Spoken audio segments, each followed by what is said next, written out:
The last lesson introduced us to the importance of dates in the study of history. And it is in that lesson where we got to know that the historians play a major role in the construction of history, be that by determining which dates are of importance or by categorizing various periods, various events. Now in this lesson we will focus on the periodization of Indian history. Here we will try to understand how Indian history has been divided into several periods, several categories, and we will question whether these periods and categories are all appropriate or if these are flawed and wrong. So let us now begin this adventurous journey where, like always, we will pose a lot of questions to arrive at new answers. The question that arises in this regard is that who categorized and periodized Indian history for the first time? It was the Scottish historian and political economist James Mill. In his 1817 book by the name of A History of British India, James Mill categorized Indian history into 3 periods for the first time. So I'm sure you are very curious to know what these 3 periods were and on what basis James Mill categorized Indian history. Let us now try to find out answers to these questions. But before proceeding with this lesson and finding out more about this periodization of Indian history, let me ask you a question. Who had categorized the Indian history into 3 periods for the first time? Was it James Mill, William Jones, Warren Hastings or Edward Said? Well, the correct answer is James Mill. It was the Scottish historian and economist James Mill who periodized Indian history into 3 categories or periods for the first time in his 1817 book by the name of A History of British India. Let us now delve into James Mill's classification of Indian history. As we mentioned, he periodized Indian history into 3 categories, which were the Hindu period, the Muslim period and the British period. But what did these 3 periods cover? As in, which time periods did each of these periods take into account? Let us now focus on that. Firstly, we begin with the Hindu time period. Now, as you can see here, the Hindu time period entailed the time period from the development of Indus Valley civilization up to the arrival of the Muslim invaders in India. So this is the time frame that was covered under the Hindu time period. Let us now find out in detail about the other 2 time periods as well. Now we move on to the Muslim period.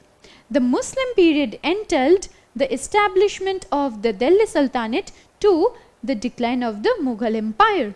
So this period from the Delhi Sultanate to the Mughal Empire was categorized as the Muslim period of Indian history by James Mill. And last but not the least, we come to British period. Now this category encapsulated the time period from the arrival of the British in India to their eventual rise as the rulers of the subcontinent. But as students of history, it is now imperative on our part to find out, to try to understand why James Mill classified Indian history into these 3 categories. What was the basis of this classification? Let us now find that out. Now, Mill had provided a justification for his periodization of Indian history. Now, what did he mention as justification on his part? He believed that non-white indigenous Asian societies were at a lower level of civilization. Now for this, you will have to understand the racial politics behind this. The Europeans believed that they were at a higher level of civilization. They were more civilized, more enlightened than the Asians, or even for that matter, the Africans. Now, when James Mill categorized the Indian history into these three periods, he felt that during the time of the Hindu rulers or the Muslim rulers, India was in a state of darkness, because that was a period of backwardness. There was illiteracy, and the despotic Hindu and Muslim rulers ruled the state. They were tyrannical, and the people were struggling with poverty. There was no good thing. What we can understand from this is that he was trying to portray that during the rule of the Indians, India was in a state of darkness. And it is only with the coming of the Britishers in India that this land of darkness now got light. This land of darkness now got hope. This is how James Mill tried to justify his categorization and his periodization of Indian history. So Britishers were seen as a messiah or a savior-like figure. They came to provide enlightenment, provide literacy, to provide hopes and freedom to the masses.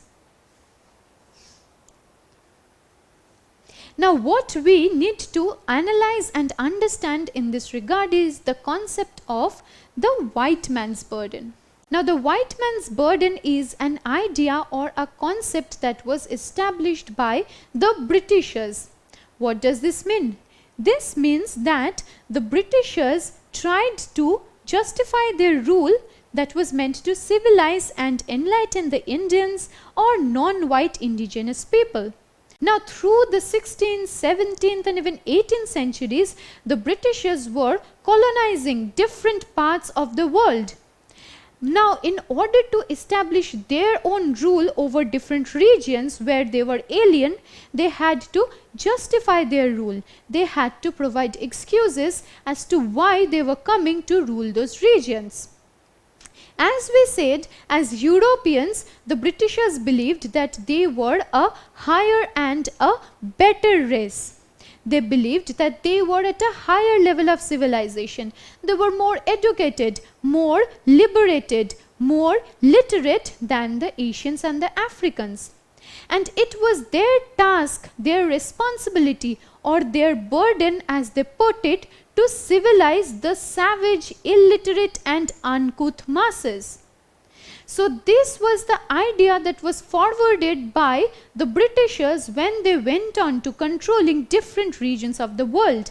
And this white man's burden is also at the foundation of James Mill's periodization of Indian history. Because as a white man, James Mill believed that only the Britishers could liberate and enlighten the Indian masses. So, what we see here is James Mill's classification of Indian history into Hindu, Muslim and British periods. From what we have been discussing all this while, don't you find this classification and periodization problematic? I think you do so. But what are the reasons behind this? We just simply can't say that this is problematic and flawed and not have any excuses or reasons for the same. So let us now try to justify our argument as in why this periodization is problematic and flawed. Now what we have to understand is that the basis of James Mill's classification of Indian history is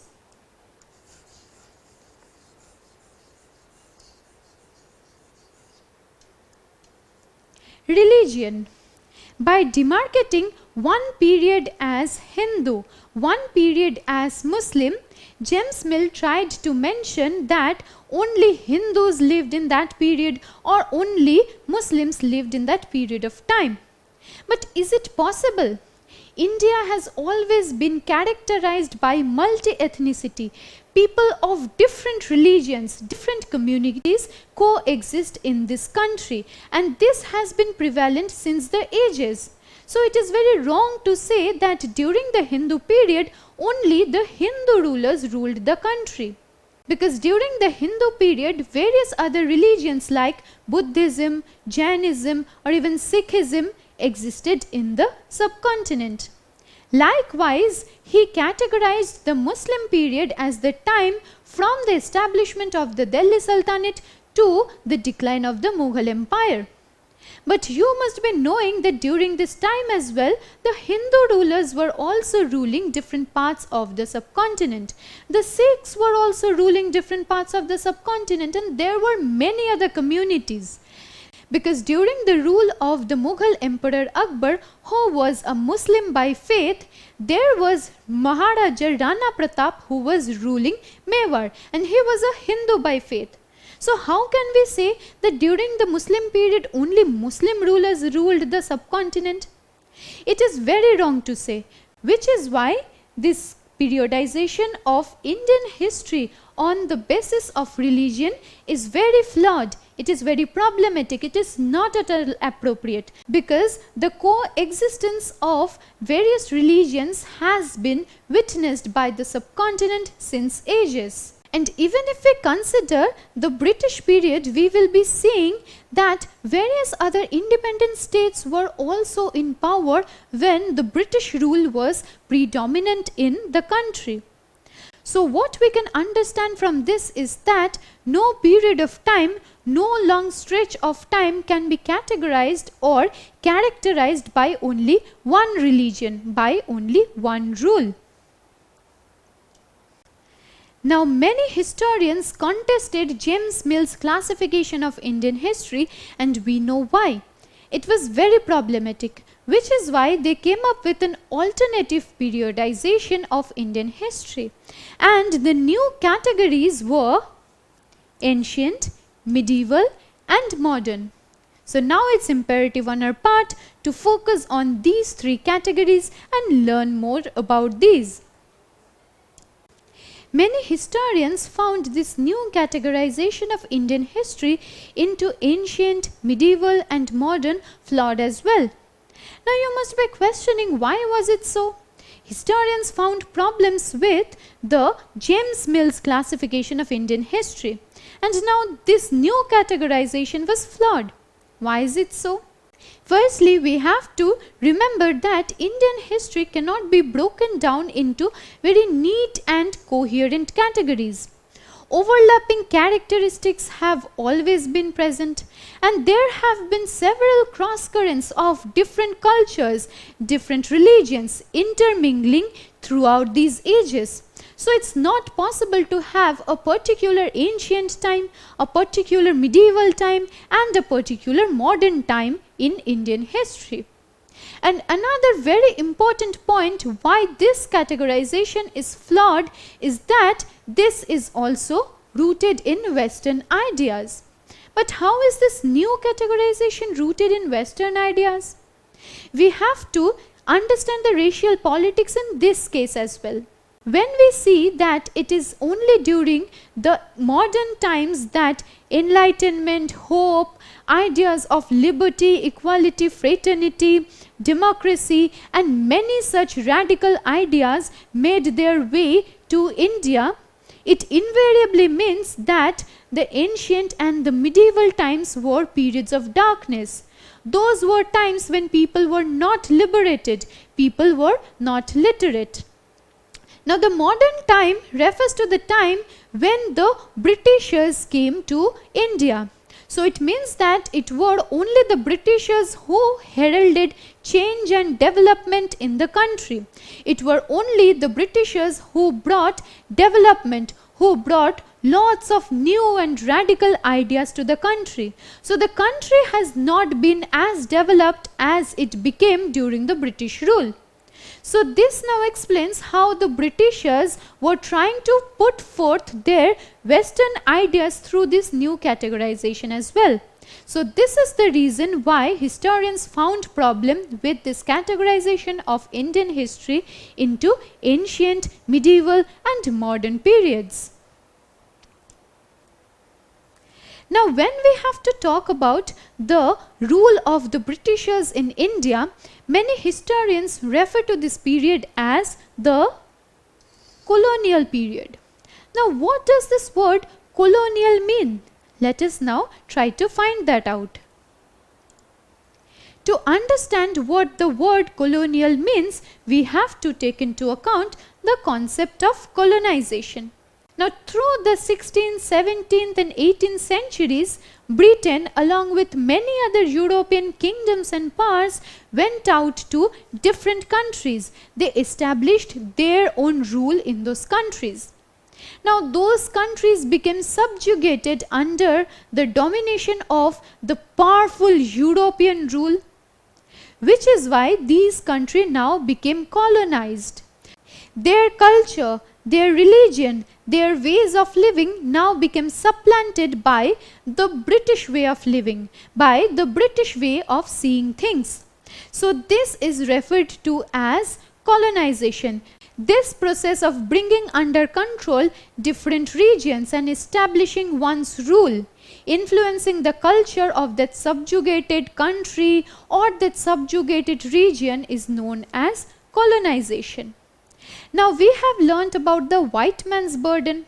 Now this white man's burden was forwarded as the justification of colonization by the Britishers and other European powers.